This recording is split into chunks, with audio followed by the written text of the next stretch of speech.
Hello, hello, Falcons. It's Mrs. Walton back to read to you our next chapter, An Escape from Mr. Lemoncello's Library by Chris Grabenstein. And when we left off in chapter 12, the lucky contest winners had just played their first game. And if you remember, it came down to Kyle and Charles Chillington. And it came down to the two of them, and unfortunately, Kyle lost. And Charles got the golden key to stay the night in the very luxurious private suite in the library. So let's see what happens next in chapter 13.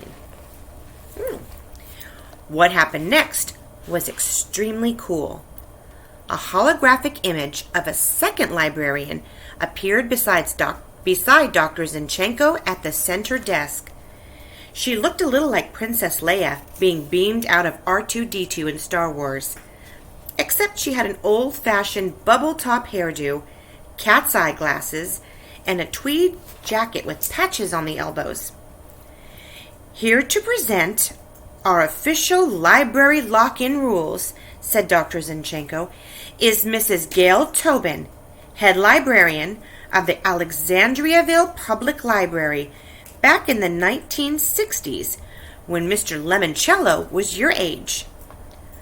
Overhead, the Wonder Dome had shifted back to its 10 Dewey Decimal displays. How old is she? Asked Sean Keegan. She'd be 110 if she were alive. But she's dead and working here? Let's just say her spirit lives on in this hologram.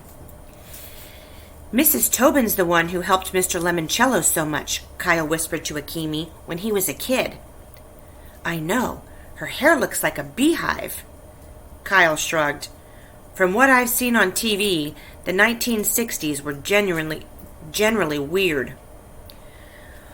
Welcome, children, to the Library of the Future, said the flickering projection.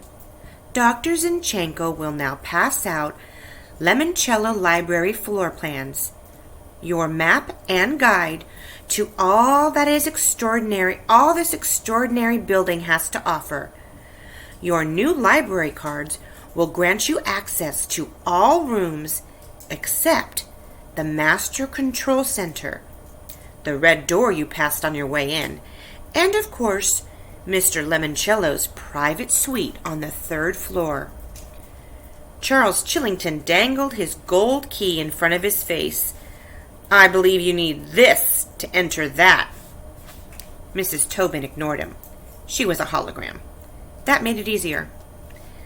Security personnel are on duty 24 hours a day, she continued. During your stay, all of your actions will be recorded by video cameras as outlined in the consent agreements you and your parents signed earlier. Are we going to be on a reality TV show? Asked Haley, smiling up at a tiny camera with a blinking red light.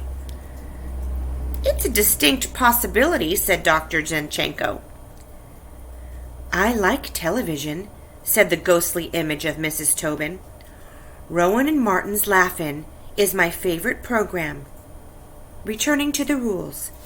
The use of personal electronic devices is strictly prohibited at all times during the lock-in.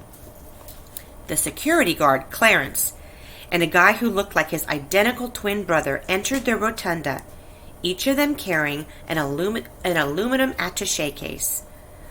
Kindly deposit all cell phones, iPads, and in the receptacles provided by our security guards, Clarence and Clement. Your devices will be safely stored for the duration of your stay and will be returned to you at the conclusion of our activities. Also, you may use the desktop pad computers in this room to comb through our card catalog and conduct internet research. However, these devices cannot send or receive email or text messages, whatever those might be. Remember, I retired in 1973. We still use carbon paper. And now, Dr. Zinchenko will walk you through the floor plan. Everybody unfolded their map pamphlets. As you can see, said Dr. Zinchenko, fiction titles are located here in the reading room.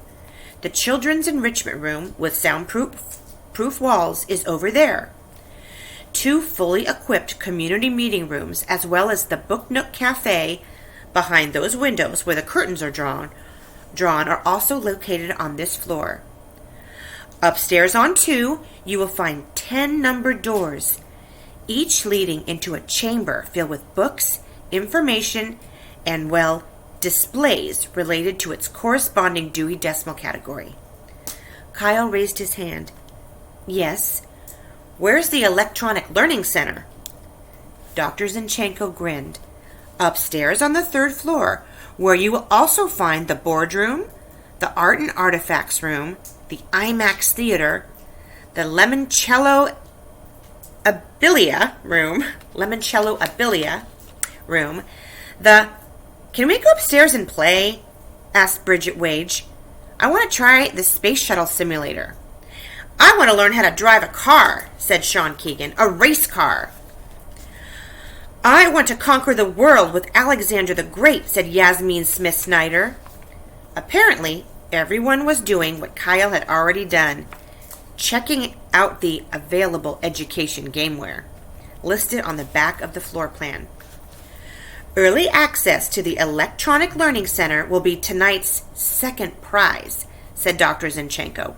To win it, you must use the library's resource to find dessert, which we have hidden somewhere in the library. Whoever does the research and locates the goodies first will also be the first one allowed in the Electronic Learning Center. So use your wits and use your library. Go find dessert. Everybody raced around the room and sat down at separate desks to start tapping on the glass computer pads. Well, everyone except Sierra Russell. She spent the 2 seconds swiping her fingers across the screen, wrote something down with a stubbly pencil on a slip of paper, then wandered off to inspect the three-story tall, curved bookshelves lining the walls at the back half of the rotunda. Kyle watched as she stepped onto a slightly elevated platform with handles like you'd see on your grandmother's walker. It even had a basket attached to the front. Dr. Zinchenko? Yes, Miss Russell? Is this safe? Because the book I want is all the way up at the top. Yes. Just make sure your feet are securely locked in. Sierra wiggled her leg. Kyle heard a metallic snap. It's like a ski boot, says Sierra. That's right. Now use the keypad to tell the hover ladder the call number for the book you are interested in, and hang on tight. Sierra consulted the slip of paper and tapped some keys. The bottom of that platform you are standing on is a magnet, said Dr. Zinchenko. There are ribbons of electromagnetic material in the lining of the bookcases. The strength of those magnets will be modulated by our maglev computer based on the call number you input. 2 seconds later, Sierra Russell was floating in the air, drifting up and to the left. It was absolutely awesome.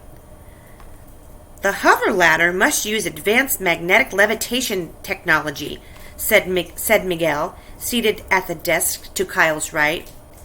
Just like the maglev bullet trains in Japan. Cool, mumbled Kyle. And for the first time in his life, Kyle Keeley wanted to check out a library book more than anything in the world. That's one of my favorite things to do is check out a library book. All right, Falcons, I will be back next week to read to you Chapter 14. Have a great week and happy reading. Bye-bye.